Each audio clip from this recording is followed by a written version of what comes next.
Salut les graisseux, heureux de vous retrouver pour une nouvelle vidéo concernant un petit tuto en live, une petite réparation concernant les filetages de bougies. Je me suis retrouvé face à un problème. Alors vous avez sur la chaîne hein, les petites vidéos vlog qui concernent la remise en état moteur de la DS20 de 74. Donc ici on a sous les yeux une culasse. Je vais vous faire un petit historique. Donc c'est un moteur que j'avais récupéré bloqué qui était inactif depuis à peu près 30 ans. Et donc je me suis retrouvé face à un problème lorsque j'ai défait la totalité de mes bougies. D'accord. Donc les bougies sur les Citroën DS, hein, on a des bougies qui viennent dans des puits, donc c'est relativement profond. Regardez, si vous regardez par le dessus, bon là toute la cubuterie est enlevée, d'accord, mais quand vous voulez travailler au niveau des bougies, donc vous avez ce puits et votre bougie qui est logée au fond de ce puits. Et donc moi je suis en train de remettre en état cette culasse pour un remontage au niveau d'un moteur. Et bon, j'ai pas eu de problème pour défaire par exemple la première ni la deuxième. Ça a été un petit peu plus compliqué sur la troisième, hein. Vous voyez que avec l'inaction, on a l'acier qui a tendance à se souder. Hein, il y a du sulfate qui se forme et ça a tendance à se souder directement au niveau des filetages. Donc celui-ci, j'ai réussi à l'avoir. Par contre, grand moment de solitude lorsque j'ai voulu extraire la quatrième bougie qui se situe ici, d'accord. Donc je vais vous montrer un petit peu ce qui s'est passé, hein. Moi j'étais avec la culasse démontée et j'ai réussi à littéralement sectionner voilà, en deux cette bougie d'origine, hein. C'est les bougies Ekem d'époque. Donc vous voyez qu'au niveau de l'acier c'était vraiment très corrodé, très abîmé. Et donc là on voit très bien, hein, j'ai réussi à sectionner à ce niveau-ci, et donc je me suis retrouvé face à un gros problème parce que je n'avais plus aucune prise, hein. La prise à 6 pans qu'on a ici était venue, était libre, et donc je me suis retrouvé avec un tout petit culot de bougie qui était toujours en place. Et donc à ce moment-là, comment procéder quand vous êtes face à ce problème? Donc vous vous retrouvez avec votre culot qui est en place, vous avez hein, la petite électrode ici au centre qui est dans la partie que vous avez récupérée. Donc c'est une casse qui est vraiment relativement rare. Moi c'est la première fois que ça m'arrive. En général on arrive à casser les porcelaines, ce genre de choses, mais les casser littéralement en deux comme ça, c'est relativement rare. Mais si vous êtes face à ce problème, donc qu'est-ce qu'il faut faire? Il faut faire sauter ici la petite électrode et vous allez venir percer l'acier progressivement. Donc vous y allez, je crois que j'ai dû commencer à 10, 10, 11, 12. Voilà, même peut-être même en dessous, je crois que j'avais même commencé à 9. Et donc vous y allez vraiment progressivement, hein, ce qui vous permet de bien vous centrer, parce que ce qui va être important, ça va être de virer la totalité de l'acier qui compose la pièce de la bougie sans avoir à toucher l'aluminium qui est vraiment très tendre, hein. Donc si vous faites le moindre écart et que vous allez de travers, vous allez pouvoir foutre en l'air littéralement une culasse, hein, la rendre inutilisable.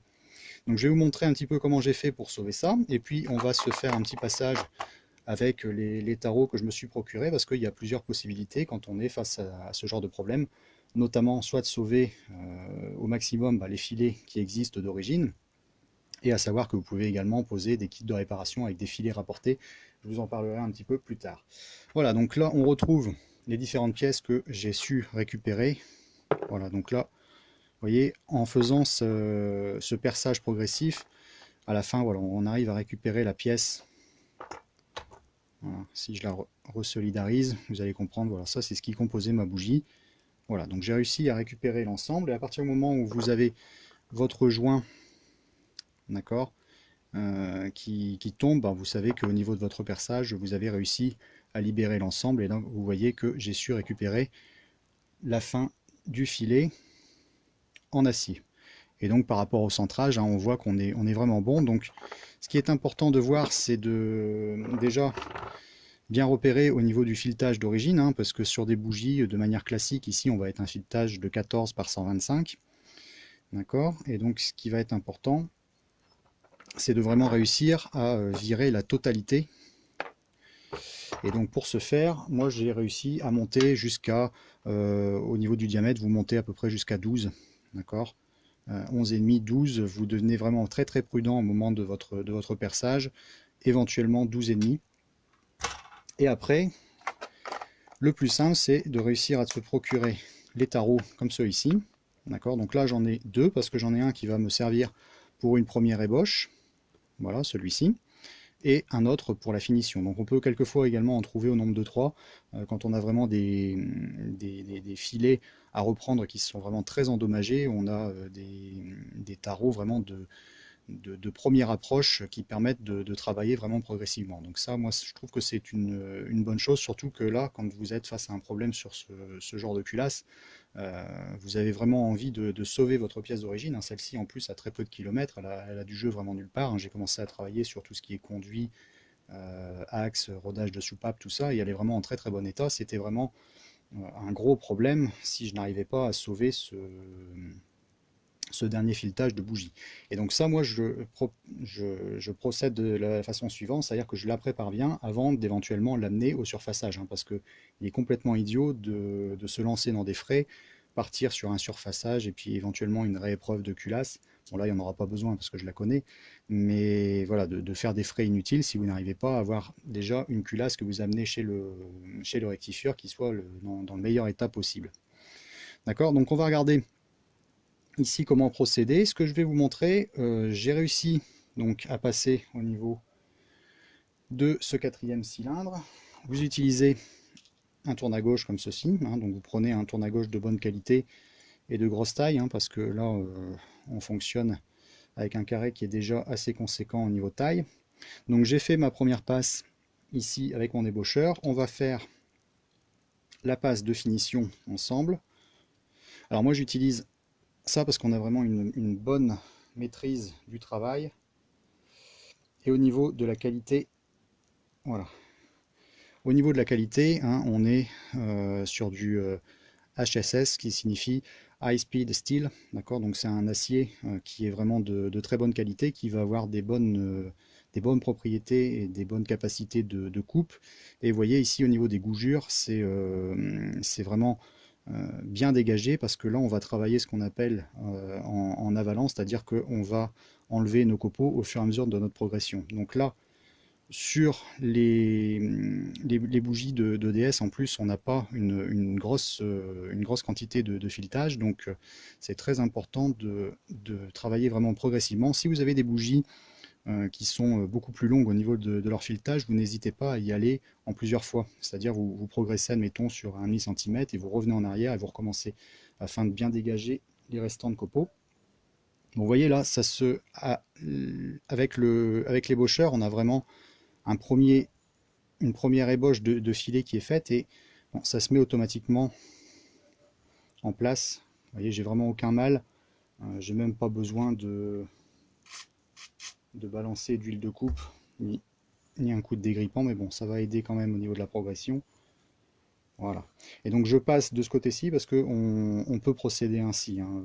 L'idéal étant de procéder directement du côté où on a le puits de bougie. Mais sur les DS, c'est un petit peu compliqué. Donc je vais passer par le côté cylindre. Voilà, donc vous voyez. Donc on a récupéré un petit peu de métal. Vraiment pas grand chose. On va ressouffler. Et puis je vais vous faire une passe sur les deux autres parce que vous voyez, on a un beau filetage. Parce que ce qui est important, comme on a des pièces, enfin une culasse qui est en place depuis vraiment très très longtemps, elle a eu tendance à sulfater également sur les autres, donc c'est la bonne occasion, en ayant la culasse déposée, de refaire nos filets vraiment très proprement. Voilà, donc on va, là vous voyez, c'est beaucoup mieux, c'est bien propre, bien net. Je vais vous montrer au niveau d'une bougie. Alors moi j'utilise toujours le petit outil. Bon voilà, là on est bon. Voilà, donc on arrive à se visser nickel. Bon, je vais juste au contact. Voilà. Donc on vérifiera au serrage, hein, que ça se passe vraiment bien. Donc là on a réussi, alors moi je suis très content parce que j'ai réussi à sauver ma culasse. Je ne me voyais pas la balancer, j'étais vraiment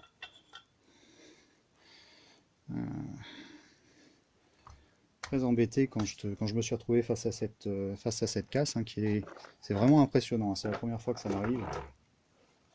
Et bon, sur des voitures qui ont cet âge, c'est un petit peu normal. Alors on va repasser à l'ébaucheur pour les deux autres. Et puis après, je terminerai de préparer cette culasse et puis je l'enverrai directement à la rectification. Alors, l'ébaucheur en place. Voilà. Allez, on va travailler sur le troisième. Donc vous voyez, le troisième puits, hein, il est vraiment pas terrible. Donc toujours utiliser des tarots de qualité. Là ici, j'ai réussi à trouver ces deux-là pour à peine un tout petit peu moins de 22 €, ce qui est vraiment un très très bon prix. Alors vous me direz dans les commentaires si jamais vous souhaitez des liens, on va dire des liens d'affiliation, tout ça. Bon, en général, je n'en mets pas, mais bon, si jamais ça fait partie des demandes qui vous intéressent, j'étudierai la question et je vous balancerai les liens des outils que j'ai utilisés et avec lesquels j'ai vraiment un bon retour. Voilà. Donc ça, quand on travaille sur tout ce qui est moteur essence du 14 par 125, c'est vraiment le type de tarot qu'il faut avoir dans la caisse à outils. Et donc à savoir que vous pouvez également poser, quand votre filetage est vraiment irrécupérable, des filets rapportés. Donc ça ressemble un petit peu à tout ce qui est hélicoil. Alors il ne faut pas avoir peur forcément de ce type de réparation, parce que les hélicoils et tout ça, c'est vraiment des très très bonnes réparations. Au niveau résistance et tenue dans le temps, c'est très bon.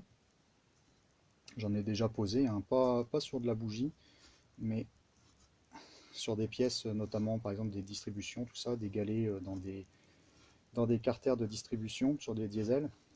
Donc des pièces qui sont vraiment soumises à forte contrainte. Et ça tient depuis plus de 200 000 km, plus d'une dizaine, voire quinzaine d'années. J'ai jamais eu besoin d'y retoucher et ça m'avait sauvé des carters à l'époque. Donc ça existe également pour les puits de bougie, hein, comme ici. Par contre, sur les DS, dans la mesure du possible, moi je souhaitais absolument éviter la pose de ce genre de, de filet rapporté parce que, comme vous pouvez le constater, on n'a vraiment pas beaucoup de place avant d'arriver sur le siège de la soupape. Et ici, bon, on est sur une culasse de DS20, donc elle ne souffre pas de trop. Par contre, quand on est sur les culasses, par exemple, de 23, on a le plus souvent une fissure qui apparaît ici, ou alors vers la soupape d'échappement. Donc vous pouvez nettoyer vos culasses de DS, hein. Enfin, je pense que c'est pas la base sur laquelle la majorité des personnes ont l'habitude de travailler, mais si jamais vous bossez sur les culasses de DS, vous observez bien ici, et quelquefois vous êtes malheureusement amené à devoir éprouver des culasses quand vous les récupérez, vous n'avez pas d'historique dessus, parce que vous pouvez avoir des fissures assez importantes. Donc souvent ça commence au niveau du quatrième cylindre et puis ça remonte.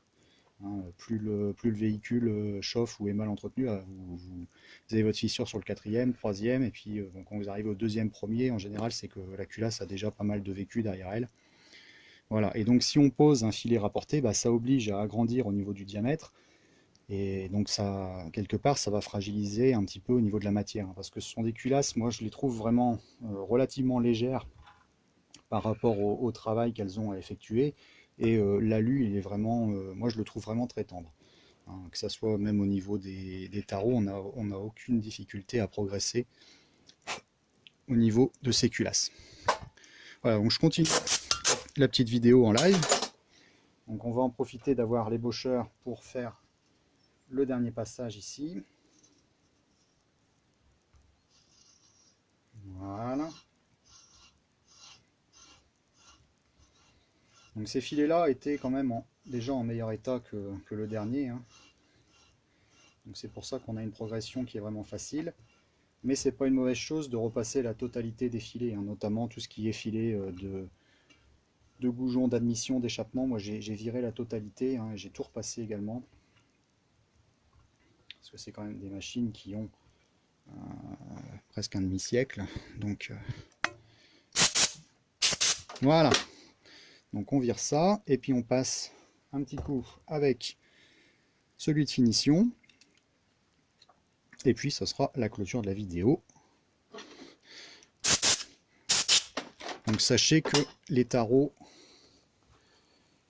pour sauver vos filets ou les repasser existent. Vous n'êtes pas forcément obligé de poser des filets rapportés. Si vous pouvez vous permettre de conserver le filetage d'origine, c'est préférable.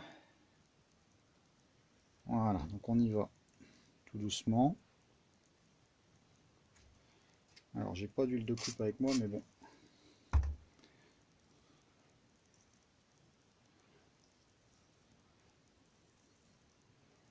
Vous voyez vraiment, il n'y a pas de difficulté du tout hein, au niveau de la progression.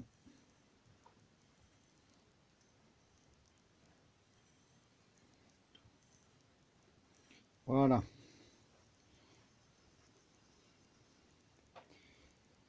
Alors on va regarder ce qu'on a récupéré.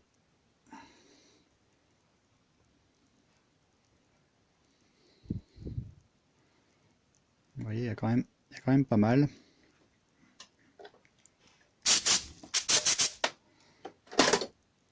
On va souffler, on va regarder le résultat. On va se rapprocher un petit peu.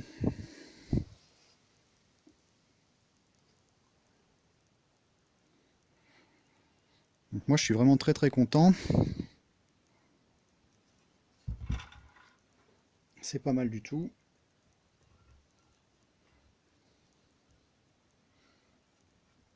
Allez, on passe celui-ci. Et puis je vais terminer de travailler sur les conduits, terminer de préparer tout ça avant d'amener à la rectif. Donc moi en général quand je travaille sur les moteurs, j'aime bien commencer par les culasses parce que j'aime pas trop bosser dessus, c'est vraiment chronophage, tout ce qui est préparation de conduit, rodage de soupape. Donc je commence par ça parce que quand je remonte un moteur, une fois que j'ai assemblé le bas, je suis content d'avoir ma culasse qui est déjà toute prête et ne plus avoir qu'à la poser. On se voit vraiment avancer beaucoup plus vite parce que quand vous avez déjà commencé à faire un bas moteur et que vous devez seulement après vous attaquer à la culasse, et puis ça permet éventuellement de perdre le moins de temps possible quand vous êtes lancé dans une restauration parce que ça vous laisse le temps d'assembler les autres pièces et déjà de prévoir votre chantier à l'avance. Pas se retrouver avec un problème de culasse ou devoir retrouver des culasses dans l'urgence, en repréparer alors que votre moteur est prêt, enfin votre bas moteur est prêt à recevoir quoi. Bon, voilà. Donc voilà, j'espère que la petite vidéo vous sera utile. Hein, c'est pas une vidéo hyper calé au niveau mécanique, on n'est vraiment pas dans des usinages très poussés, mais c'est pour moi un incontournable. Donc vraiment les deux petits forets, enfin les deux petits tarots ici, très bonne qualité et moi ça me sauve bien la mise. Allez, à plus les graisseux, j'espère que ça vous donnera envie de suivre éventuellement le vlog du remontage moteur et puis bon, on se retrouvera quand tout ça tournera. À plus, ciao.